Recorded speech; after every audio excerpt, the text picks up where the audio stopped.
But what's great about Li Xianting is he was instrumental in really the documenting of contemporary art in China beginning in the late 1970s.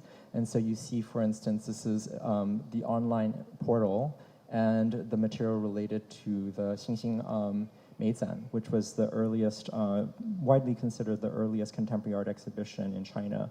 And you can see that there's different kinds of documents. So this includes interviews or printed materials. So this is Madison's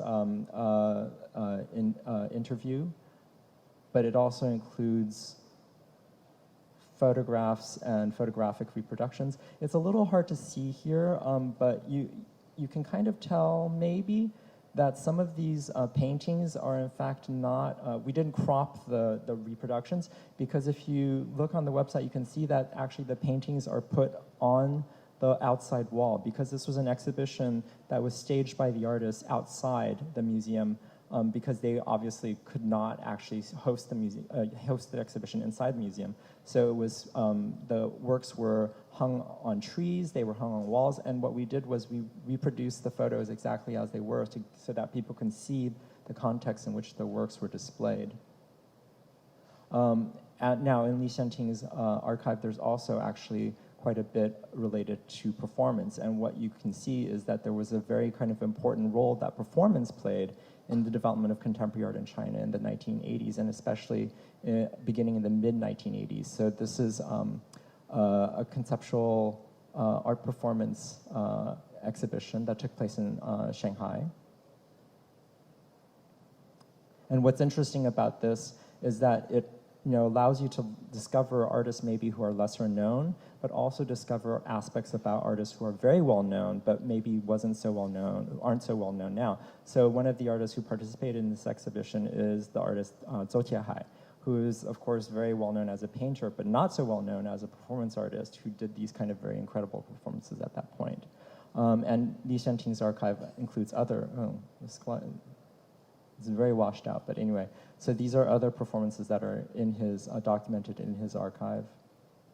And then this one I wanted to show you, it's by the SHS group, and it was where the artists basically displayed themselves in glass boxes, and you can kind of see the way that, this was kind of coming out of maybe an awareness. Someone, I think in the morning presented, quoted Marcel Duchamp. I think this is in some ways a kind of response to Marcel Duchamp on the question of the large glass, because their interpretation of the large glass, and so you can see artists in mainland China thinking about art history that they're kind of learning about, and then rethinking that knowledge and rethinking that history in their own terms. What's interesting also about what the archive can do is it can open up what we know, as I was kind of suggesting earlier with Zhou Tiehai. It can open up what we know or what we think we know and kind of change the way that we think about it. So what I'm showing you here are photographs of a very well-known performance by Song Dong called Yingsui, or printing water, or stamping the water. And it literally is the artist kind of stamping over and over again the water, trying to kind of leave an impression or a mark on the water, and obviously failing. And it's very iconic, these photographs, this kind of frontal. But in fact, this was not kind of a singular attempt that was happening in isolation. Song Dong was doing this not even in China, right? And that's something that people don't realize, that this was an action that took place in Lhasa in Tibet as part of a festival called Keepers of the Water, which was had originated in Chengdu as a kind of a festival to draw attention to ecological issues in Chengdu. And what happened is that, when you look at these photographs, which are in AA's collection, you can see the kind of context in which it's taking place, and that it's not just kind of this, romantic vision of the isolated artist, but that there's actually a surrounding in which it is taking place.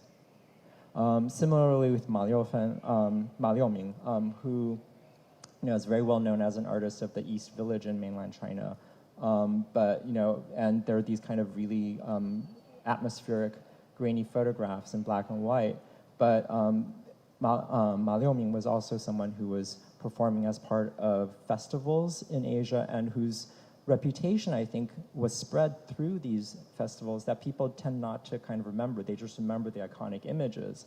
But there's actually a history of reception in which these artists became well known, and they were interacting with other artists from other countries. So in the case of this festival, the NIPAF, that was a particularly instrumental festival for spreading awareness of performance across Asia and throughout Asia, like within Asia itself.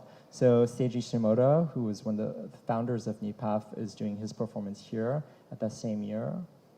And this is the artist He Lin, who's from Myanmar, and Nagano, and also 2006. So you can see there was an attempt by artists in Asia to kind of really contextualize each other's work with irregardless of national boundaries.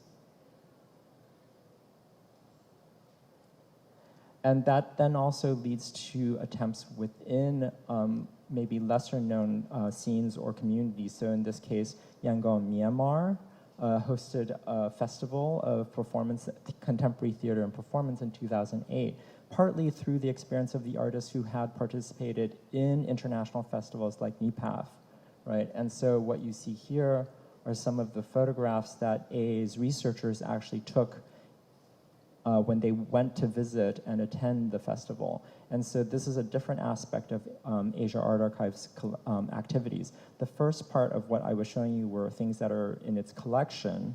In other words, they're archives that come to us from other sources.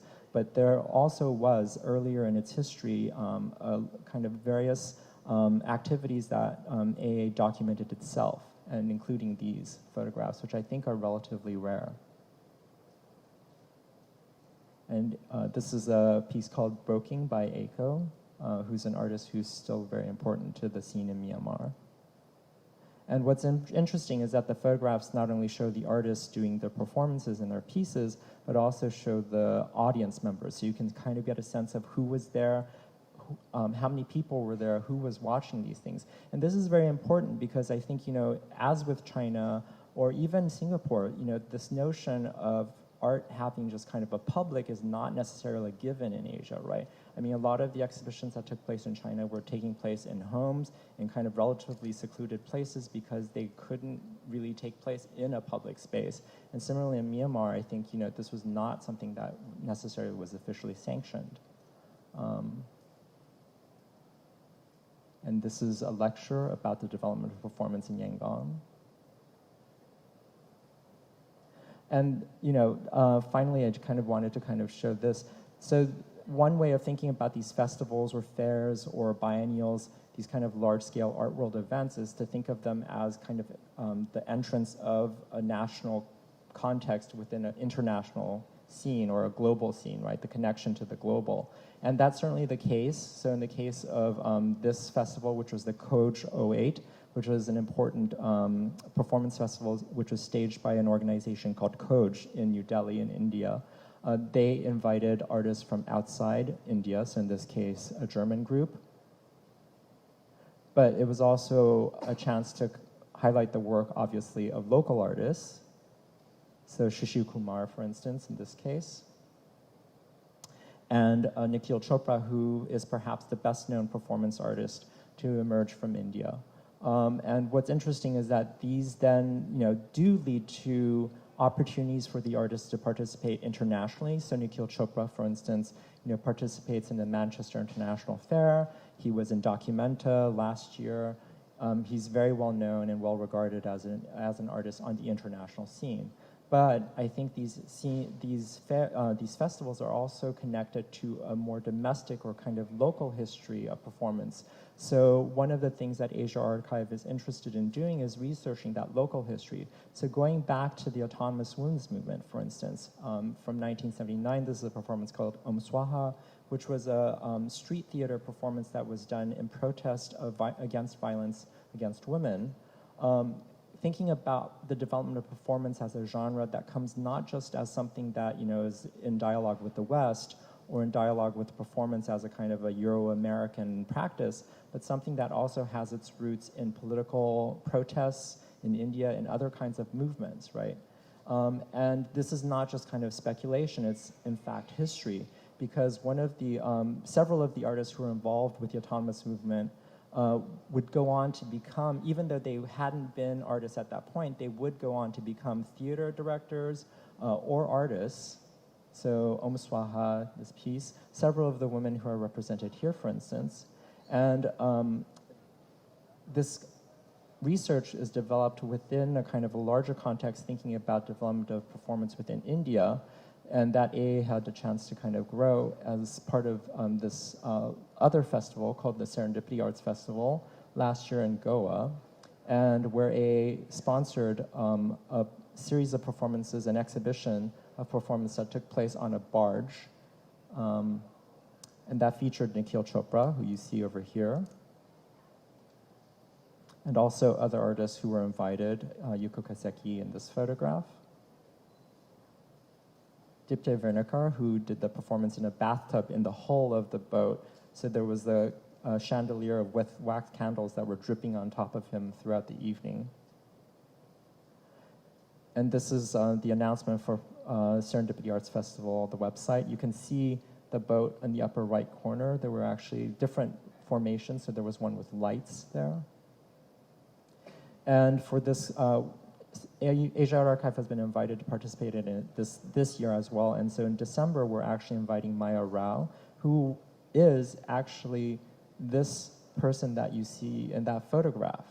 And so, she is one of the people who had started off being an activist and who is now a very well-known and kind of towering figure of theater and performance in India. So it's thinking about that legacy and that connection that we're interested in, but also putting that in connection or in conversation with other histories. So with Siren Jung, for instance, who's an artist based in Seoul, but who's working with who's been working for the last 10 years with a history of women's theater in Korea, and who will be representing Korea at the Venice Biennale this coming year, one of 3 artists.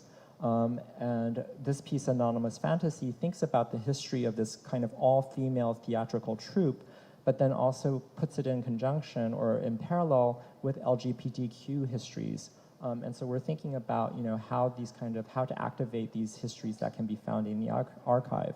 And it's particularly pertinent, I think, when it comes to something like performance, because performance is something that is very ephemeral, that it's very temporary. You see it or you don't see it. But how it lives on is a question, because I think the only way we have access to it is in some ways through the archive. And so it's a responsibility, I think, that Asia Art Archive takes very seriously, and it's one that we're working through, not only in terms of preserving the history, but then also reactivating the history in projects such as this. So. 好，谢谢 John。就像刚刚Ezrena 他以设计为基准而出发的这个资料库，那跟刚刚 John 所介绍的，他就以一个整体的策展的过程当中的一个大规模的所成立的一个资料库。那2个其实是来自同一家Getty 他们所提供的资料库的系统。所以我们今天的座谈的一个特别的用意，也就是告诉大家说，一样的一个资料库可以被用成什么样的样子。那 Ezrena 他以设计师出身，那所做出来的这样的一个诠释，跟 John 呢作为一个策展人所诠释，会有完全不一样的效果。